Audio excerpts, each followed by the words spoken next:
Good evening, ladies and gentlemen. Welcome to GW. It's very nice to see you all tonight for what I think you'll find to be a very interesting program. When you walked in, you received a survey, and it would be helpful if you filled that out before leaving tonight. It will help us to improve on this. We really enjoy having you and want to expand this group as we move forward. We want to get right to our program, and I want to introduce the moderator for tonight's program, Dr. Alan Wasserman. Dr. Wasserman is the Eugene Meyer Professor of Medicine here at GW. He is the chair of the Department of Medicine and the president of the GW Medical Faculty Associates. Ladies and gentlemen, please welcome Dr. Alan Wasserman. Thanks, Ennis. You know, these sessions are great, and we've been doing them for a couple of years now, and I get to have the best role, which is not preparing anything and just getting up here and being able to speak and ask some questions. And that's what we'll do tonight. A little later on, after we get done with the presentations, because I'm going to ask you to hold your questions to after the presentations, we'll pass around some cards that you can help write down some questions on and pass them up to me, and I'll try to get to as many questions as I can. But I'd like to get started because we have four wonderful speakers, and I don't want to spend any more time telling you about other things. And our first speaker tonight is Dr. Lewis, who's actually been the head of our Women's Cardiac Center. Janet is a director of non-invasive cardiology at GW and is professor of medicine. She graduated at LSU and then completed her cardiology fellowship at the Baylor College of Medicine in Houston. Her field has been echocardiography and women's health. She teaches, she does research, and she does clinical work. She's always been a triple threat in the field of cardiology, and her topic today is cardiovascular disease in women. Janet?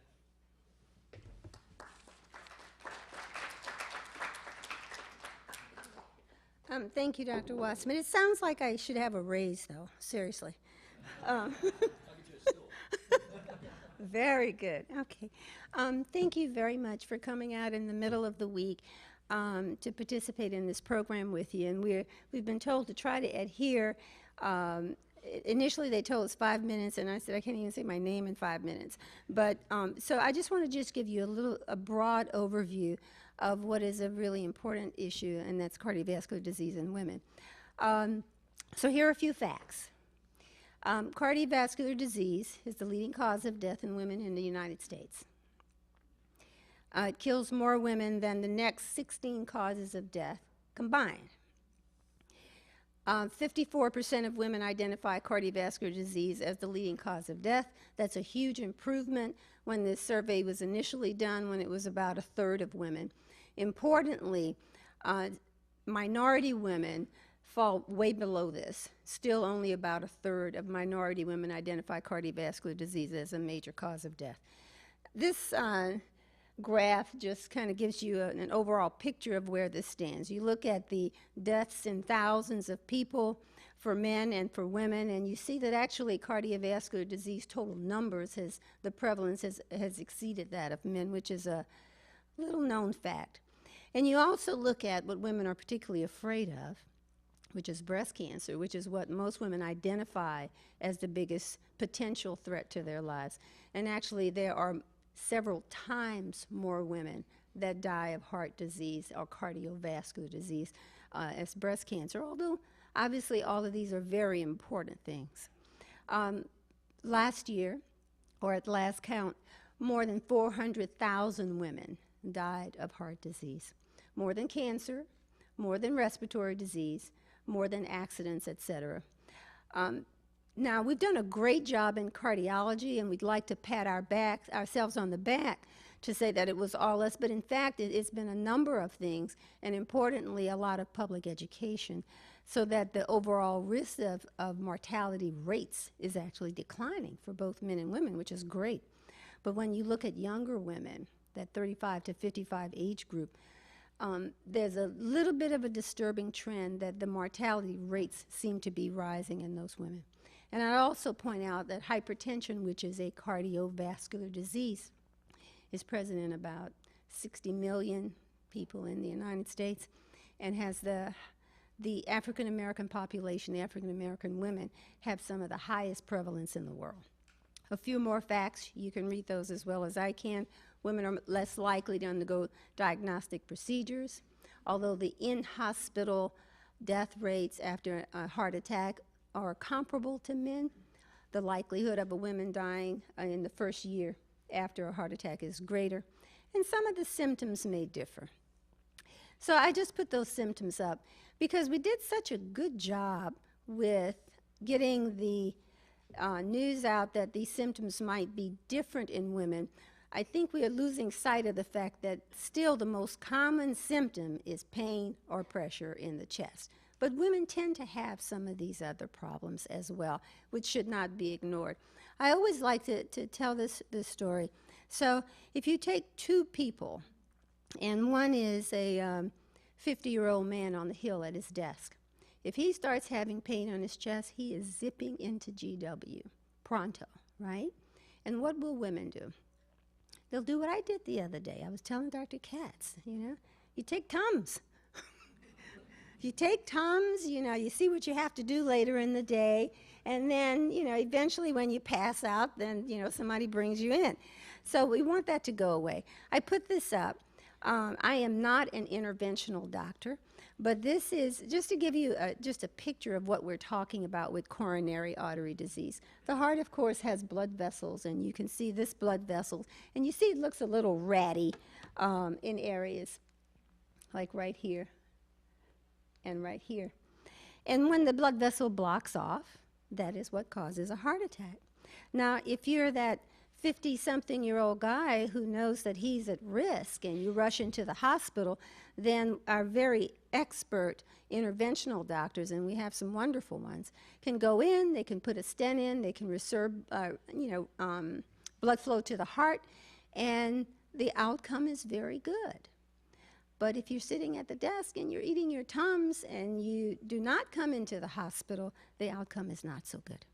So the good news is that heart disease is largely preventable. We don't have the time to talk about all of these risk factors, but we can during the question and answer section. There are a lot of things we can do things about. There are some things we can't do things about.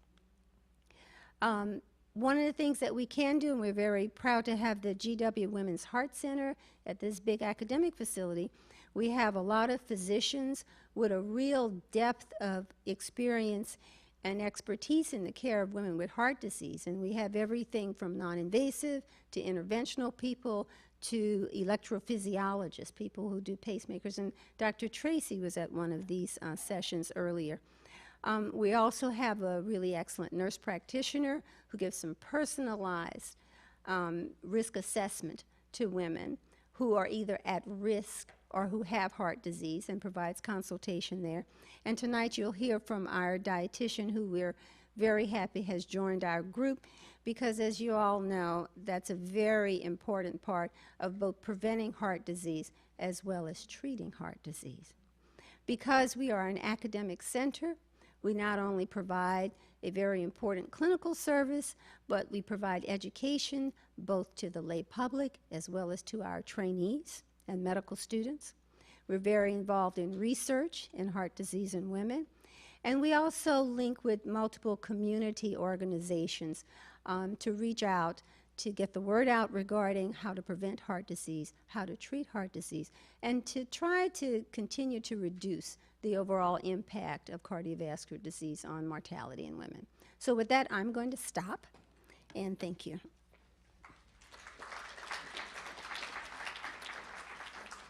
Dr. Lewis doesn't remember that she said to me, don't give me a raise, give me a dietitian. So we'll hear about that a little bit later, and she's not getting a raise.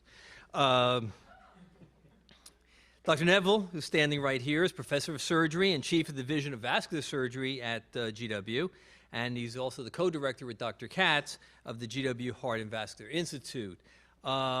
We stole Richard from Georgetown about 2 years ago now? 2 years ago, and we're not giving him back. Dr. Neville.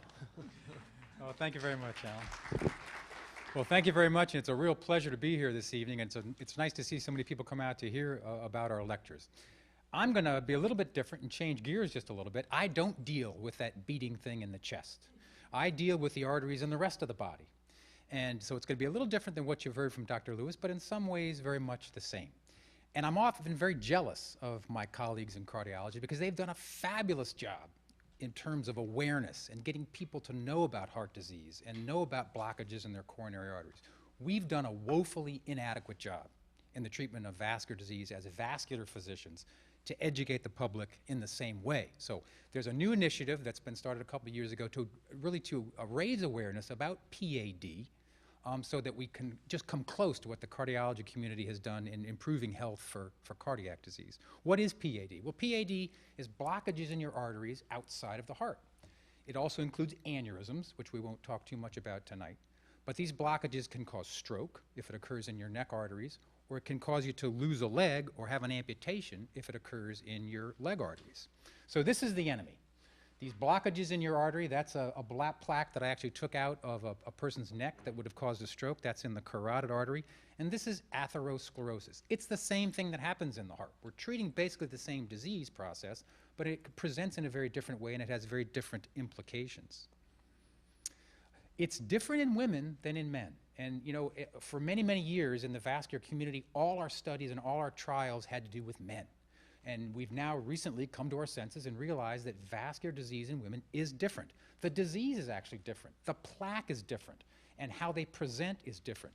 As Dr. Lewis said, women present later. They present after suffering with their symptoms for a longer period of time. So they oftentimes have more complex situations, meaning the outcomes in what we do aren't as good. So we've got to change that.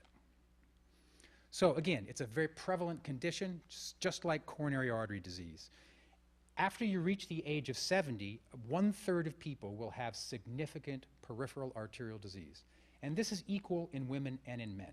There may be some decreased incidence in women premenopausal, but after menopause, their rates of having PAD quickly catch up to men.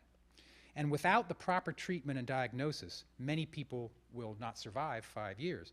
It's interesting, there was a study in the British Journal of Surgery which showed that unless physicians specifically asked about PAD, even other physicians didn't volunteer the symptoms. So again, we really need to raise awareness, you know, in gatherings such as this. So please go out and spread the word.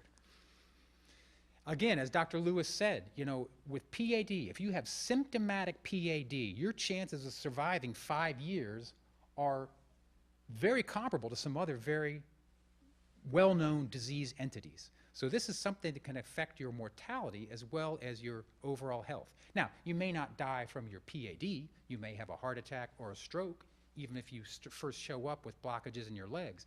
But the fact that you have them in the legs means that you might have things in other places, and you can see how that impacts your 5-year survival. The risk factors are the same with men and women. The only thing I will say is, again, premenopausal, there may be some protective effect, and women don't seem to develop vascular disease quite as quickly, but after menopause, they rapidly catch up. And you know, women are living longer than men predominantly. They're the caretakers for their families predominantly. So this is becoming an increasing problem for the vascular community. Interestingly, actually in preparing this talk and looking at some of the data, the recent data, there seems to be a link with osteoporosis. So women that have osteoporosis tend to have more PAD. I'm not sure exactly what the link is, but it does occur. So the point of this slide is non-invasive screening is critically important, especially for women. It's something that we can do simply without any invasion. It's done with ultrasound. I'll show you the slide in the next slide. But predominantly, a lot of people, especially women, have this as an asymptomatic condition or don't realize they have it. So the vascular lab is critical. It's a simple test. It's done non-invasively with a little jelly on your skin and an ultrasound probe. And there's a particular test here called this ABI. That's a little pressure we can measure. It's especially predictive for women in terms of their overall cardiovascular health. So non-invasive screening is more important, I would argue, for women than it is for men. When we go to treat this disease entity, we have many, many different ways to treat it, both invasively and non-invasively. And the only point I'll make about this slide is, again, women present later because, as Dr. Lewis said, they tend to stay at home and not think the symptoms are significant. So when they do finally get to me, it's more difficult to treat them. They're at more advanced stages of their disease. And ladies, I'm sorry to say it, but your arteries are a little smaller and a little tougher to deal with. So we would like to get people sooner before they get to these advanced stages. So again, screening and awareness is critical. So the take-home points that I'd like to leave you with tonight, it's different. Peripheral arterial disease is different in women than it is in men. We have to study this more. We need more clinical trials to study women specifically. It's understudied, it's underdiagnosed, and at this point it's undertreated. And I hope through meetings such as this we can raise awareness and change some of this. So thank you very much for your attention. This has been a problem in cardiology for years, that peripheral vascular disease has never gotten the recognition, and often patients that end up, as Dr. Neville said, with heart attacks or strokes start off with peripheral vascular disease, and if it wasn't ignored, would never lead to having a heart attack or stroke. So we have not done nearly as good a job in getting the word out as we have with chest pain for people that have having heart attacks. As I mentioned before, one of the things that Dr. Katz and Dr. Lewis have been on me about was to make sure we didn't ignore nutrition when it came to heart disease.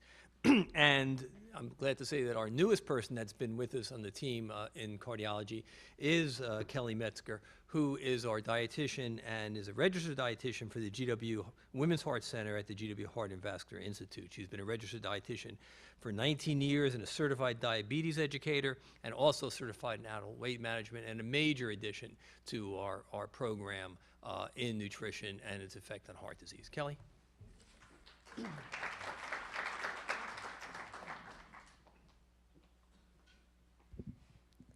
All right, good evening, everyone. Thank you for having me here. So I'm going to talk a little bit about nutrition and physical exercise, or physical activity. And both of these components can greatly reduce many of the modifiable risk factors of heart disease. Some that you've already seen up there earlier include obesity, the sedentary lifestyle, elevated cholesterol, elevated blood pressure, and diabetes. We know now that obesity, there's 30% more obese people worldwide compared to undernourished. We used to think that only well-developed countries had this problem, but it is spreading around the world. And often creating a calorie deficit can promote weight loss. However, I know some people may try that and say, it doesn't work for me, but that's why I'm on staff, to help some people that maybe didn't think about these things before or aren't sure about how to implement them. But one thing to keep in mind is a lot of people can go on a diet and lose weight initially, but often after you reach that goal weight or close to it, you say, okay, well, I'm allowed to have a little bit of this or a little bit of that, and you start creeping back into your old habits, and you're going to have to keep those calories down in order to keep that weight off. And the other component, of course, is physical activity. So how does weight loss help? A 5 to 10% weight reduction results in about a 20% decrease in triglycerides, 15% reduction in the LDL, which is your bad cholesterol, and an 8 to 10% increase in your HDL, or your good cholesterol. So in addition to just focusing on weight, waist measurement's very important, because sometimes people just look at BMI, and you may have seen the charts, and your doctor may have handed you the charts in the past, or you may have gone online and looked at it and said, oh, I look fine according to that. Or some people say, well, I'm really overweight, or maybe I'm even obese. But being overweight alone doesn't seem to put you at as great a risk as those waist measurements, which are greater than 35 inches for women, greater than 40 inches for men. So if you have that abdominal obesity, that puts you at greater risk for cardiovascular disease and diabetes. So you want to try and reduce that. And they found in a recent study that being normal weight according to BMI, if you had that abdominal obesity, you were still the most likely to die compared to somebody overweight without that obesity. And then physical activity. What we normally recommend, somewhere between about 30 minutes, 5 times a week. That tends to bring some heart benefits with it. But if you're trying to lose weight and maintain that weight loss, you may actually have to do about 60 minutes a day, 5 times a week. So a lot of us probably think, well, I do a little bit, but you might not do as much as that. So the physical activity can help with increasing HDL, decreasing insulin resistance, decreasing that LDL, and decreasing blood pressure. Probably the most important thing with weight management and keeping or lowering cardiovascular risk is reducing portion size.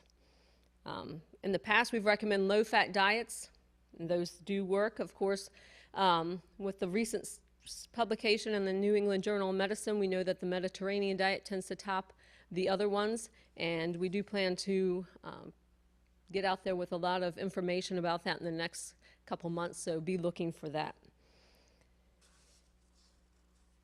All right.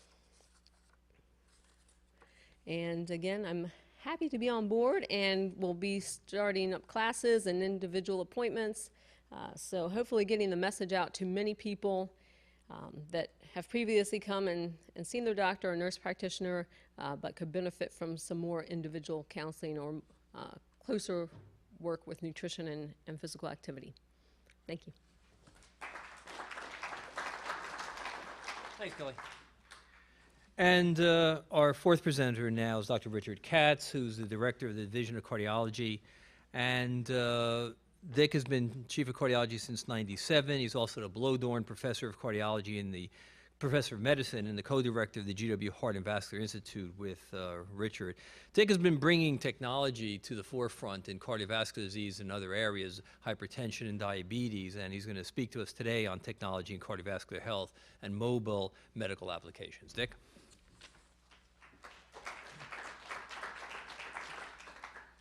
Thank you, Alan. It's a pleasure to have everyone here tonight and sort of wrap up sort of the series here. We have a really comprehensive team. And when you just heard from Kelly Metzger here, it's been a long time waiting to have a dietitian on board because dietary services are not reimbursed. It's going to be out of pocket, and particularly concerning for us is that the low-income population that really just can't take advantage of it. A little bit of reimbursement for diabetes, but that's about it. And so it becomes very difficult to have a dietitian on board with your staff to really to provide these consultations and both individual and group. And we've committed to that in the Heart and Vascular Institute to make that available to our local GW community, as well as extending that out beyond. The big challenge, though, with cardiovascular disease, whether it's CART or peripheral, is not just taking your aspirin and your statin, but also the challenge of behavior change. And that's why we see this big increase of obesity and the side effects from that with hypertension, with more heart disease, and certainly a lot more diabetes. And behavior change is a big challenge. We all have gone past the New Year's resolution. I think we've sort of forgotten what New Year's resolutions we made just 10 weeks ago. And there's now the opportunity to harness technology a little bit to help us with our personal coaching, our self-management and information, and to get us as individuals a little more engaged on a regular basis, not in a punitive way, but more in a sort of a positive kind of way, as well as to be connected better with our medical team to make some kind of changes.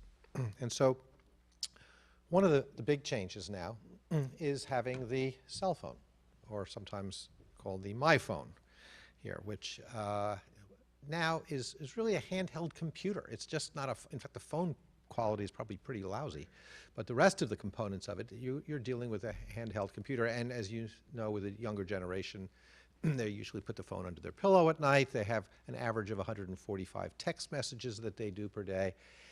Somehow, everybody has these snippets of communication. And what's particularly nice about this is that nationally, over 85% of the population has cell phones. And that is even higher in some of our low-income and our African-American population, in the urban population. It'll basically be, in some populations, over 100% that people have more than one cell phones. And this is also something that is quite available in the third world, in developing countries, whether it be in Africa in particular, places in Southeast Asia. Use cell phones is where I was in Tanzania in October, and there were more cell phone stores than anything else combined all over the place. And everyone's walking around with a cell phone. So there's this opportunity for interactivity, and that interactivity can be focused towards health. And there's a large area of activity going on now in research called mHealth, M for mobile phone. And we have been engaged in, at GW in the early phases of mHealth over the last almost 5 years with projects, and we've got funding. We've had funding for over $2 million in research projects in mobile health, which have partially, some have been completed and some ongoing. So when I talk about mobile health, what does it provide? Well, for the providers, for us, our healthcare team, whether it's a physician, a nurse practitioner, a dietitian, you get information about the patient a lot more that you can provide support for them. What's happening to their trend of blood pressures? What's happening to their trend of blood sugars? What's happening to their exercise activities and their weights and dietary activities? And you can get that quickly. You can find, you don't have to wait for that next visit. Sometimes it's too much information. I don't even want to know half the time. But certainly you can access that very, very easily through the internet. And then you can look for these patterns. You just don't have to be in the office for 5, 10, 15 minutes and try to figure out what medicines they're taking, why they're there, what's happening, all that in time. But you can actually have, and that one blood pressure that scares the heck out of us when we just see the doctor and the nurse takes blood pressure, it's way high. And then meanwhile, the trend of all the other blood pressures at home have been really pretty good. So you can do that. And then you can also track how well we are doing, our own physician report card, so to speak, with keeping track of the healthcare goals that you have for various chronic diseases. Diabetes, which is so related to cardiovascular disease, has lots of standards. You want to get your eyes checked once a year, you want to get your feet checked, you want to get your cholesterol, your blood pressure, your certain other, your urine protein checked on a regular basis.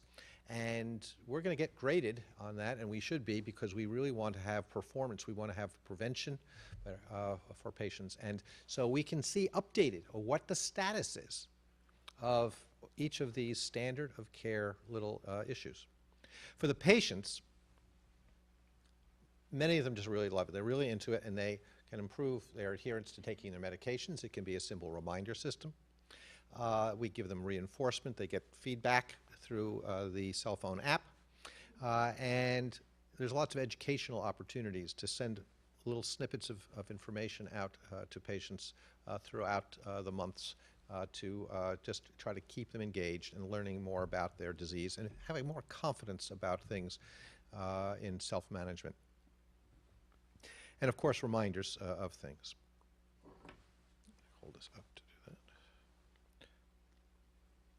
So one of the particular, there are lots and lots of applications. There are lots of companies out there that do this kind of a mobile health development. There are hundreds and hundreds of them. There are only a few that are really well designed and that have a potential for this behavior change interactivity.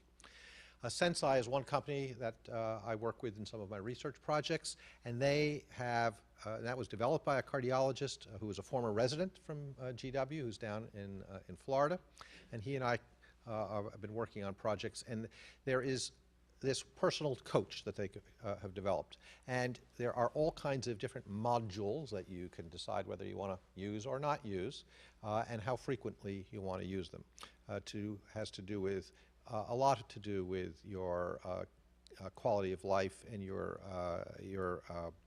lifestyle modifications. So exercise, nutrition, and other ways of tracking these various goals are really very neat. So I have on my phone now the Sensei Wellness app. And I probed myself to have cholesterol, diabetes, and hypertension information. as if I had those particular diseases.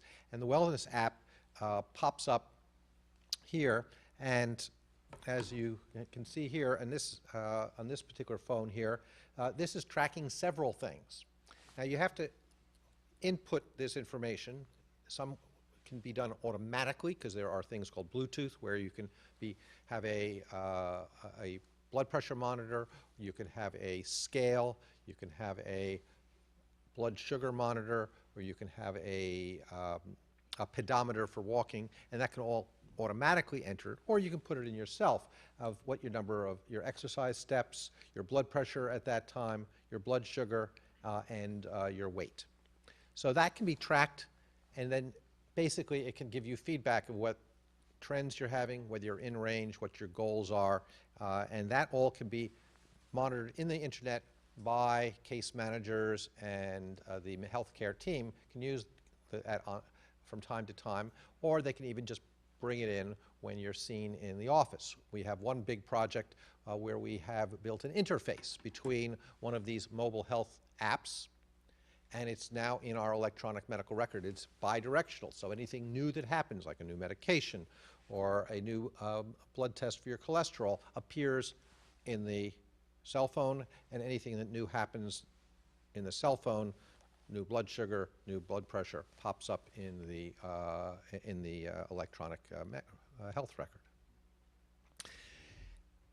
For information and for keeping people engaged, this Sensei moment comes every day, and they have little bits of information, just a little teaser education for the patient and little quizzes of, here is what has the most amount of fiber, and it's different apples, whether it's apple juice, whether it's applesauce, a whole apple or apple pie, and then it gives you the answer, and you get a little explanation about it and how to apply that to daily activities. For your nutrition aspects of it, this particular program, among others, but this one in particular, is built based on the American Diabetes Association and the Diabetes Prevention Program dietary recommendations, with thousands of recipes, with many thousands of different ingredients. And so this will each day give you suggestions about breakfast, lunch, and dinner. And so you see lunch is over here, and that pops up at noon and suggests that you might have, in this case, bean and rice salad. It gives you the recipe, it gives you the ingredients, it gives you the calories and the various amount of fat and carbs that you have in it, so you can relate to that. But you don't like that. So you want to have something else. You click on Replace Meal. It gives you a next page, and it says, are you going to eat out? Are you going to do fast food? Are you cooking at home? And then you click on that, and it gives you 5 more alternative of meals, which are all heart-healthy, diabetes-healthy meals. Or you like it, but you don't like one of the ingredients. You click on Change Ingredient, and it gives you 5 different alternate ingredients to do. And on top of it all, it sends me a daily shopping list.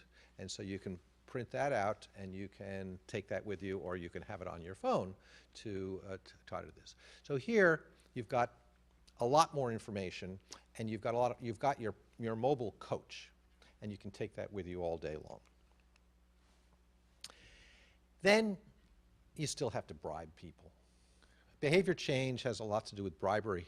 You want to have to sort of really, be able to get rewards for having this. This is certainly the way my wife, the child psychologist, has brought up my poor children. And you can then import into this system rewards. You can be competing with other people. You can be social networking. You can get points. You can be tracking. You're competing with other people. You can have teams, or one of the business models here is that the company has a deal, in this case, with Healthy Choice, and that when you click in that day and you've gotten a certain number of points, you can get a free Healthy Choice item from your phone. You bring the phone into the supermarket. They will scan your phone, and then you get a free food item from that. Similarly here, in this case, it was a low-fat taco that they suggested for lunch, that you should have a taco, and pops up a free taco that you can get, in this case, at one of the stores. And so it drives patients to sort of be more engaged for this kind of behavior change. I'll stop here, but I just want to sort of summarize with our Heart and Vascular Institute and the team that we have here. Our goal here is one that is a very academic one. We give great, I think, team of cardiovascular care, but our Heart and Vascular Institute does things like this to provide education, whether it's to the lay public, to our students, our MDs, our other trainees.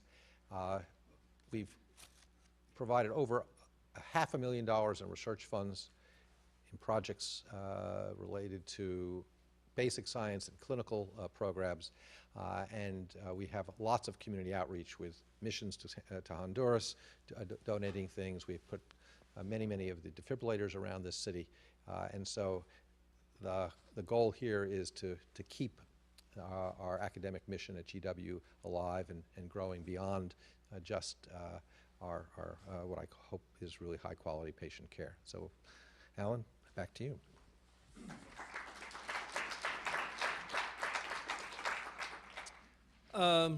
We have cards to pass out. We'll pass some cards around. Please write down any questions you have, and then just raise your hand, and we'll pick them back up. In the meantime, I'm going to get started. I've noticed there's been one large thing left out of the presentations today, and one of the things Dr. Katz had mentioned is the multifaceted vascular center that we have, and part of our vascular center has been the Women's Health Initiative as well as the Lipid Center. And you've heard that up until menopause, women have less coronary disease, less heart attacks, and less peripheral vascular disease from Dr. Neville. But then after menopause, women catch up and even exceed men. So the easy answer to us back in the 90s was, okay, then make sure all women are on estrogen therapy, and that way they won't catch up as easily. But as many of you know, we've had symposiums on this. The answer is not so simple. So I'm going to ask Dr. Lewis to start and try to tell us, where are we now with women and estrogen in the menopausal years? Easy question, right? Easy question. Well, it's an interesting thing, because as I've gotten older, it's really true that some good things do come with aging, like wisdom. Don't you find that? But not, been here 10 years. but not increased salary. Not. I thought you were gonna make a short joke, actually. But there are some things that are not so great. And with menopause, some very important things happen. For example, your bad cholesterol increases, your LDL. And we have tons of data showing a direct relationship with LDL and coronary artery disease. So as Dr. Wasserman alluded to, the relationship or the later development of coronary disease or cardiovascular disease in women lags about 10 years. Which doesn't mean that every woman with heart disease is over the age of 65. We see this frequently in our practice, and we see younger women. So it sounded like a great fix to give women estrogen. And I remember, my mom being given estrogen because, her hair would stay pretty, she wouldn't get wrinkles, you wouldn't lose your cognitive function, on and on, you won't gain weight, etc. So everything that could possibly be good. And it was done without a lot, I won't say without a lot of thought, but certainly without a lot of real data. So the big study that was done here at GW, in part, that we participated in, the Women's Health Initiative, actually debunked all of that and showed that there was actually a detriment with giving women estrogen. So at this time, there still are some fights between the cardiology community. We shouldn't call it fights. Cardiologists and surgeons like to use words like that, but it's not really a real fight. But some disagreement and discussion with regard to the role of estrogen in the dosing between the OBGYN and trying to control some of the terrible symptoms that some women have around menopause, but yet not having the increased breast cancer, thrombosis, etc. So I would say right now the truth is that you use as little as possible for as short a time as possible, and it's definitely not indicated to prevent cardiovascular disease. I think that's a reasonable truth, but the studies have not all been done yet. We still have some work to do. Kelly, is there any non-pharmacologic treatments, though, for some of the menopause symptoms that we can help women with? I mean, that was, for a while, people were touting tofu and other types of things, but does any of that really work? I think some women find benefit from it, but a lot of nutrition we find is more individual.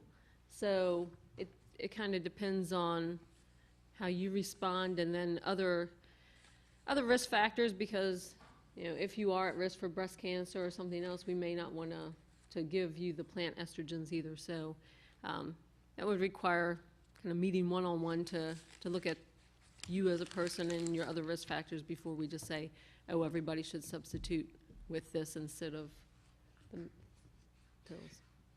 Richard, a lot of people are still confused about what PAD is, so maybe you could give us a little bit more about what kind of symptoms you would expect with PAD, and why don't you start with that? Yeah, that's a great question, Alan. So, PAD, as I said, is usually hardening of the arteries, as you find in the heart, but in the other arteries of the body, outside the heart. So one of the most common things we deal with are blockages in the legs. And that usually starts with pain when you walk, in your calf muscles usually. So you've got enough blood flow to keep your legs going, but when you walk for an extended period of time, and sometimes not very long at all, your body says, send me some more blood so my muscles can work better, and the blockages in the arteries won't let that happen. So you get pretty bad pain, as I said, usually in your calf muscles to start. If you don't do something about it at that point, then it can progress to the point where it gets so bad that you can end up with an amputated leg. And that's what we really try to prevent. We're pretty conservative with treatment of that pain when you walk. There's some medicines we can use. We can get you to stop smoking. We can get you on a good exercise program. We can get you to see Kelly. Those kind of things are successful the vast majority of the time. But at least we know you've got it and we can monitor it. What we want to prevent is it progressing to the point where now we're faced with trying to do some of these procedures to restore flow so you don't have an amputation. That's the critical thing. The other thing where PAD really shows up a lot is in strokes. So you can get blockages in your neck arteries, which can either decrease blood flow to the brain, or a little bit of that blockage can break off and go up into your brain and give you a stroke. So we want to prevent that. And again, with a pretty simple test, some jelly on your skin and a little bit of ultrasound, we can pretty darn accurately tell you how much blockage is there. So I think PAD is, again, we're drawing from our cardiology colleagues. Everybody likes little short things. We, instead of saying peripheral arterial disease or atherosclerotic, PAD. Everybody can say PAD. So we're really trying to push awareness of PAD, and I would say the two primary locations are in your leg, preventing amputation, but also pain, and then preventing strokes. So everybody might have seen in the news in this last week, besides the Pope, there's been other things, and that was the x-raying of the mummies in Egypt and finding out that they had PAD. There wasn't a lot of coronary disease, but they had PAD. So Dick, does that mean they had better cardiologists in Egypt, or what else is going on? Well, the average was smoking a lot more. We certainly don't know for sure. The strange thing about that was that the average lifespan of that cohort was 45 years old. And we usually don't, and the way they did is they did these CT scans looking for little flecks of calcium deposits in the areas where arteries were or had been. And they were found about a third of them had some evidence of plaque, or what seemingly was plaque. And surprisingly at a young age, because as you know, Alan, we talk about looking at calcium scores, and yet we don't usually scan people looking for calcium at that young. And whether this had to do with, we also know that part of developing plaque And the damage to the blood vessels may have to do with inflammation. And in these early years, centuries ago, there was lots of infections. And they were dying mostly of infectious disease. And there may have been something about the chronic infections that they had off and on, in addition to the aspects of stress, diet, hunting, gathering, that may have, in combination with the inflammation, led to this, some of this plaque at a younger age. You mentioned calcium, and there's been a couple of questions here tonight about where do we stand with calcium. There's a new issue that just came up. We've been giving most older women and men calcium supplementation for osteoporosis, and even in combination with vitamin D or without. But now all of a sudden we're seeing things about maybe calcium isn't so safe. Anybody want to comment on that? Kelly? I think what the studies have found is that if you take a good level coming from food, so about 1,000 to 1,200 milligrams, and it comes from your diet alone, then those people found not to have an issue. But it's when you put the supplementation on top of that, those people tended to have more of an issue with the cardiovascular disease. Everything in moderation, like my grandmother told Yeah. me. I'm so happy to hear Kelly say that, Well- because I have not taken the calcium that has been prescribed for the last 5 years. So that's good. That's I also good. stopped giving it to my wife. So I think that is good. But now you talk about moderation, though. Somebody had a slide. I think it was Dr. Lewis that said women get less procedures for their heart than men. So is that such a bad thing, Dr. Lewis? Is it? Bad? It depends. It depends. If the obviously, if you get less indicated procedures, it's a bad thing. But as you know, the only thing we have more of in the district than cardiologists is attorneys, right? So as a consequence, there are a lot of procedures, and some of those indications are a little soft. But I think the point here is that women tend to get less procedures that may in fact be indicated. I don't think that it is a good thing that women are getting less indicated procedures. Yeah, I'm not sure I agree. I don't know. Dick, you want to give your opinion on this before I chime in at all? No, you chime in first, then I'll Okay. knock that down. I think we do too many procedures in Yeah, general, we and do. I'm not necessarily sure that it's a bad thing that women get less procedures. I agree with you if they're getting less because we're ignoring their symptoms, that's not a good thing. But I think in general that it may be equaling out somewhere. Richard, what do you think? Yeah, I think it's a little different in my world. I think it's not a good thing that women are getting less procedures. Women more frequently have ruptured aneurysms because they're not getting their aneurysms treated as frequently as men. So there's no question that women, when they have an aneurysm... By ruptured aneurysm, you mean? Yeah, so that's a sort of an outpatching or ballooning out, a weakening of your artery, the main artery that takes the blood from your heart to the rest of your body. Men are more often picked up or have their aneurysms, their ballooning of the artery, discovered before it bursts, and they get their procedure. Women have much less of these procedures and more often present with the artery bursting, and then it's much more difficult to fix and to keep them alive. The same thing with their leg arteries. They have much fewer procedures and a much higher incidence of having an amputation the first time I see them. So I think in our world, although, again, you could argue the question of everybody getting too many procedures, and I'm only for, we're very conservative, we only do things that we think are very indicated, but I think apples and apples, the fact that women get less procedures may lead to some of these poorer outcomes in my world.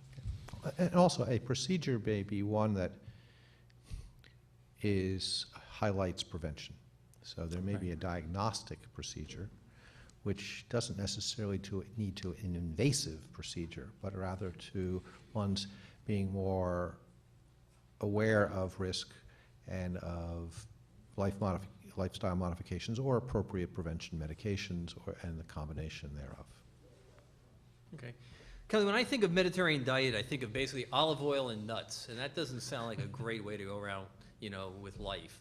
Is there a little bit more to it, or give us a little bit of a flavor of what Mediterranean diet really is? Well, of course, it focuses on fruits and vegetables, which just like the U.S.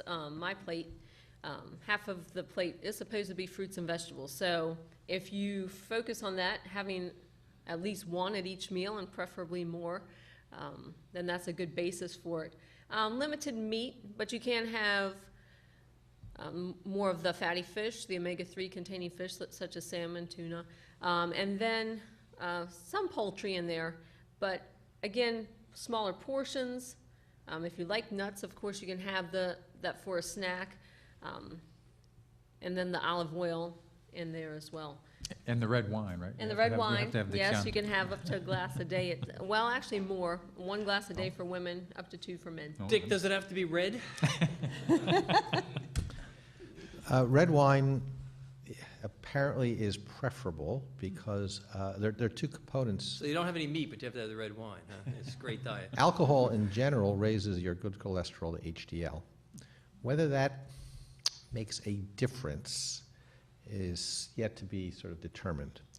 In the skins of red grapes, there are a variety of antioxidant molecules, one called resveratrol. And disappointingly, you can actually get just pure resveratrol pills and not have to even drink the wine. But I think that's the combination that works. So there is epidemiologic sort of population evidence that having red wine in these amounts can be helpful. It's not something we usually prescribe, but it's something which we will favor and certainly allow patients to do, since it doesn't have any major detriment to the heart, certainly in the proportions that Kelly was mentioning. Kelly, what do you think about the South Beach diet? It was invented by a cardiologist, so it must be good, right? Well, I think overall it was definitely an improvement over the Atkins diet, because while it kept you low as far as the carbohydrates, which I'm not sure that we need to go as low as either of those diets recommend, but it focused more on the lower fat meats as opposed to just, okay, eat no carbohydrates but have sausage and whatever else, because we knew that wasn't a great food. So South Beach is not terrible, but I would recommend more carbohydrates with the higher fiber content in there. Okay, so not terrible. That's good. Is there a North Beach diet? No, but maybe we can invent one. Richard, we didn't talk about acute stroke and the treatment for acute stroke, and there's been an awful lot in the press recently about, Dr. Lewis was saying women delay getting into the hospital for heart attacks. Isn't it even more important to get into the hospital early if with signs of stroke? Yeah, it is, and this is something that, as Dr. Wasserman said, has recently become a very hot topic, and medical centers are setting up these acute stroke centers because it's been found that if you can treat someone who's having an acute stroke in a certain number of hours, it may be even more important to your brain tissue than your heart tissue. Sorry, Dr. Wasserman. But it's really important if you think you're having the symptoms of a stroke to be treated rapidly, and we've come up with many new technologies to do this without necessarily surgery, which I still love to do. But there are catheter techniques and medical techniques. We're getting more aggressive with our surgical techniques. So the clock really starts once you've had the symptoms of a stroke. And if you can get to one of these centers, your chances of surviving without the long-term sequelae of a stroke are much increased. What about symptoms? Not only the symptoms of a stroke, I think more people ask, but what about just the symptoms of cerebral vascular disease? Yeah, you don't hear much about that's that. a great question. And I saw a gentleman in the office today who, until I specifically asked him, he had a blockage in his neck artery, until I specifically, everybody else thought he was asymptomatic. And until I specifically asked him about some of these, all of a sudden, oh yeah, well, I've had that. I've had 3 of those. So what happens is you get little mini warning strokes called TIAs. And it can either be an arm or a leg that goes numb and it doesn't feel right, or it won't do what you want it to do, and it only lasts minutes. It may last longer than that, but it can last only minutes. Or you'll get temporary blindness or visual disturbance. Doesn't even have to be blindness, but it's not just like a little floater by your eye. This is really something different in one eye. If it happens in both eyes, it's probably your glaucoma or your cataracts. But if it happens in one eye, that's of concern, because what's happening is a little bit of the blockage is breaking off from your neck artery, and it's either going to go to your eye and disrupt your vision, or go to your brain and affect the other side of your body. So this gentleman had dysfunction of his arm for a couple minutes, 3 or 4 times in the last couple of weeks, and nobody had specifically asked him. So it's a temporary dysfunction or numbness and tingling in a body part, usually on one side, or visual disturbance, and then it totally gets better. And treatment, is it always surgical, or what No, about not at medical? all. So, you know, it can be medical. Your risk factor modification, we get you to stop smoking. We make sure you're on some statins and an antiplatelet agent. And then we look at the plaque. And we look at the plaque with our ultrasound and other tests too, but primarily the ultrasound, to try to determine if you have a dangerous plaque. If you have a dangerous plaque, especially if you've had one of these warning symptoms, then we usually try to get rid of that plaque. And we can do it with a stent, just like they put in your heart, or we can clean it out with a surgical procedure. Dick, we've heard a lot about, and you mentioned diabetes. Should all diabetics be considered to have peripheral vascular and cardiovascular disease? Well, the most common cause of morbidity and mortality from diabetes is atherosclerosis and its complications. So it's predominantly heart attacks, as well as peripheral vascular disease. And I suspect that Dr. Neville, sadly, when it comes to trying to preserve legs and limbs, is seeing a large portion of his practice being patients who have diabetes. So we certainly, with our diabetes colleagues in primary care doctors, work together in very vigorous prevention. And the prevention is one which is almost as if you have had a heart attack or you have peripheral vascular disease. The goals, the targets that you want to achieve with weight, blood sugar, blood pressure, and in particular your cholesterol numbers are going to be really get it low and keep it low. So you'll see the majority of patients with diabetes are on statins. There's very good solid evidence that those targets, that specific numbers are very good ones. Yes, Rich? And let me tell you, diabetes is amazing. If you look, I saw a presentation a couple weeks ago where someone took a map of the United States, and they started in 1980, and they colored in red areas where there was a significant amount of patients with diabetes. It's astounding. In 10 years, the whole United States is going to be red. I mean, the incidence of diabetes is exploding. And how closely does that follow the incidence of obesity? Very close. Yeah. Very close. Yeah. Yep. They're very, very close, and it's not necessarily so, but you know, the people who have the type 1 insulin, young diabetics, can be very thin. It's a different also, but very difficult disease, but it's predominantly the middle-aged adult population that's with the increased weight that's causing the diabetes, and thus it's all of its complications. But we've even seen more type 2, which used to be, as Dr. Cass said, primarily adult onset, starting in teenage years because of the increase in childhood obesity. So it's not, they don't only have type 1 anymore. A lot of them also have type 2. And with that comes many more years of developing the peripheral vascular disease, the kidney disease, the eye disease. So, you know, and a lot of teenagers aren't great at taking care of themselves, and young adults, because they want to party, they, you know, feel like they could still eat what they want to eat. So it's tougher to deal with them, and so they're at greater risk for all these complications than somebody who starts or is diagnosed with diabetes at 40 or 50. Jenna, one other area there's been a lot of discrepancy between men and women is for at least 20 years now, we've been telling men to go on an aspirin, whether it be a baby aspirin or full aspirin. But the data on women, that's really been back and forth. Where do we stand now? So there are a couple of things about aspirin, and you're right that we've had a lot of data for many years, and right now we all recommend that men over 50 or 55 take a baby aspirin for prevention, and it's effective for that. So this has, of course, been studied in women, and the aspirin does not appear to provide the same prevention in women, with the exception that women 65 and older, aspirin does reduce the risk of stroke.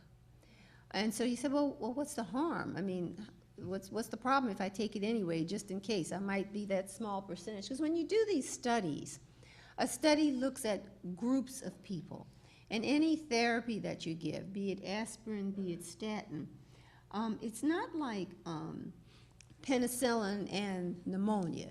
If you have pneumonia that's sensitive to the penicillin, it's cured. But not everybody that gets the treatment will benefit from it. So you want to temper it with the fact that some people taking aspirin will have bleeding. They will have ulcers, and they will have bleeding, and the bleeding may be significant. So when you prescribe any therapy, it's always a balance of what benefit you expect and what potential downside. So right now, when you look at the benefit of reduction in coronary disease and the risk of bleeding, the balance does not appear favorable in women under 65. Okay. What about fish oil? Substitute? I want to hear this one. Should I give that to Kelly? I love asking questions I don't know the answer to.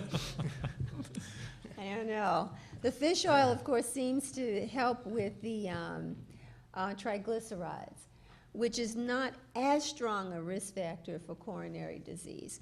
So In women or just in general? just in general. I don't know specifically in women, actually. Do you? I'm not sure about that. Yeah, I don't know that they've divided up into women, but actually, so you get your fish oil from one of two sources, either from fish or from the pills and the supplements. And the supplements have been very much in vogue in the last few years. If you're at Whole Foods or at Trader Joe's even, you're going to see fish oil tablets all over the place. And they have different components of fish oil and measurements. But in the last year, the randomized trials, the double-blind trials with the supplements, the pills, rather than just natural fish, have been very disappointing and probably don't really add very much. And if I could make one more plea about fish oil, please tell your doctor you're on it.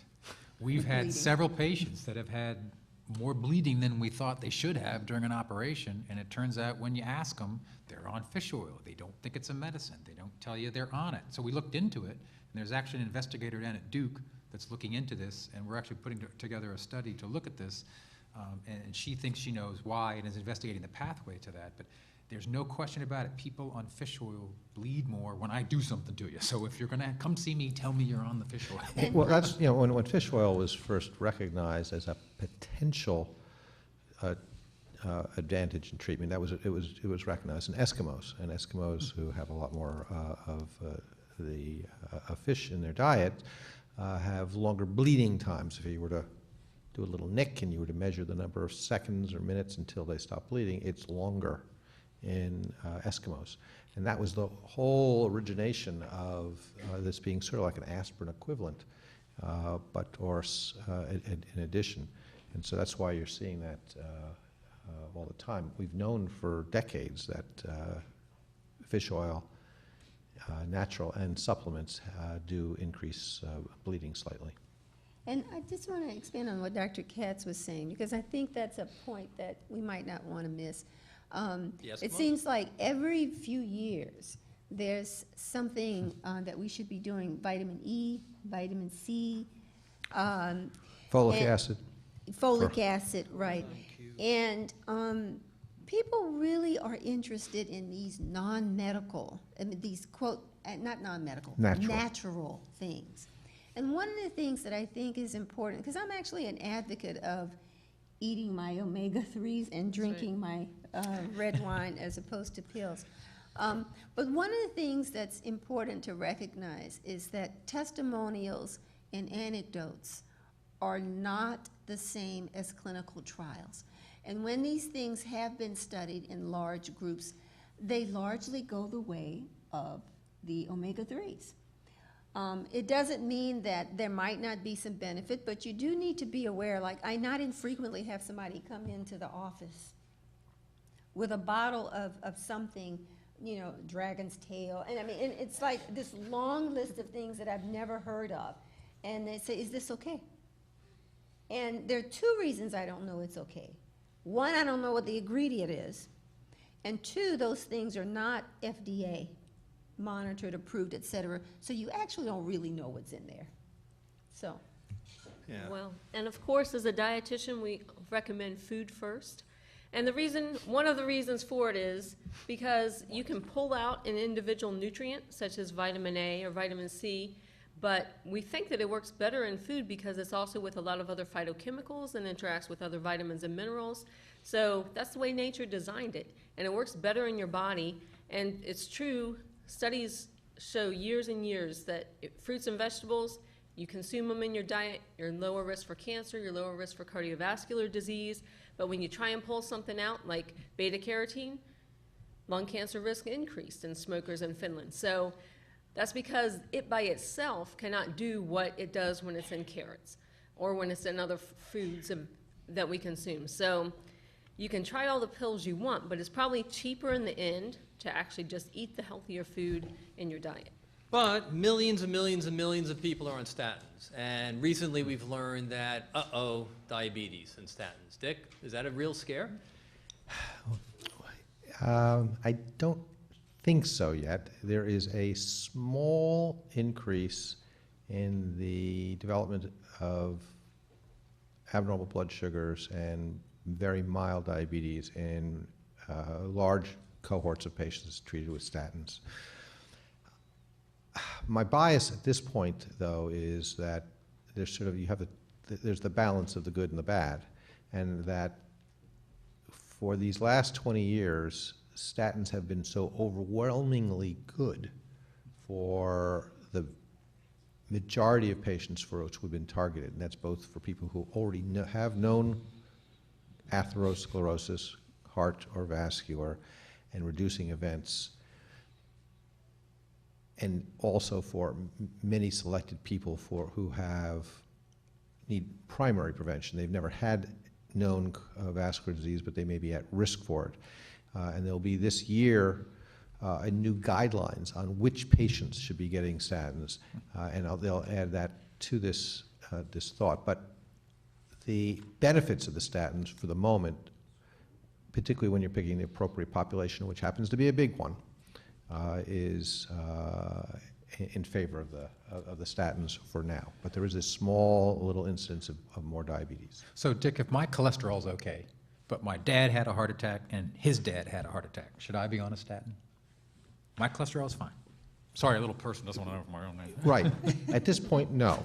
That's not a guideline-driven thing. And it's interesting because when one of the risk sort of identifiers is the Framingham risk score. You can find that on the internet very easily. And we put in various risk factors, and we have a score as what your chances are of having heart disease. And what's interesting about the Framingham risk scores, which was is that it includes your blood pressure, whether you have diabetes, whether you have hypertension, whether you're a smoker, your gender, and some of the components of your cholesterol. You may have noticed that family history is not in the Framingham risk score.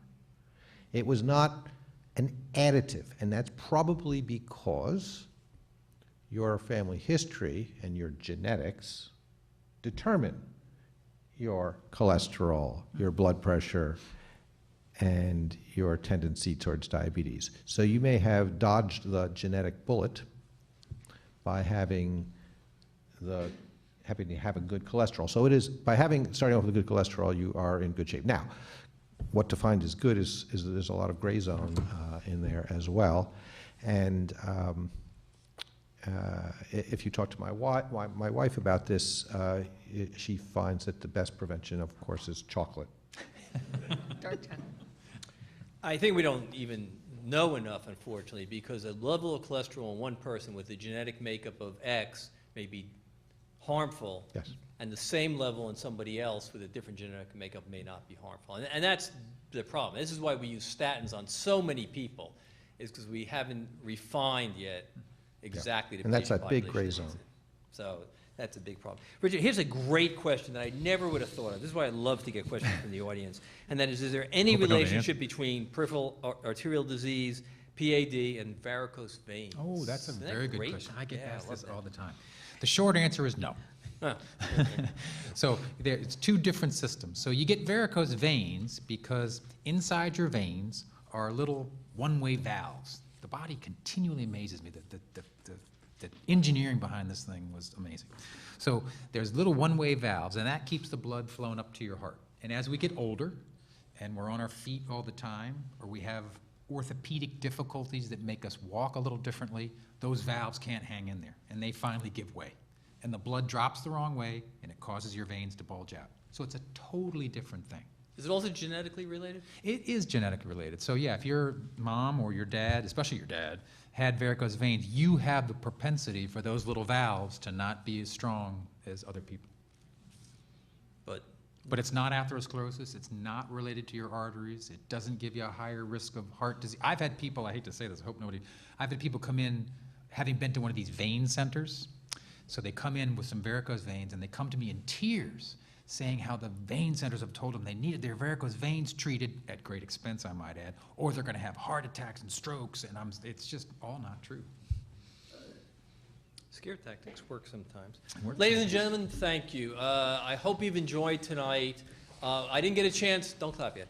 I didn't get a chance to ask all of your questions, so if you have some more questions, please come on up. Please fill out your form so that next time we can do better and continue to try to do better. And thank you all very much for coming tonight. Appreciate it. That's good.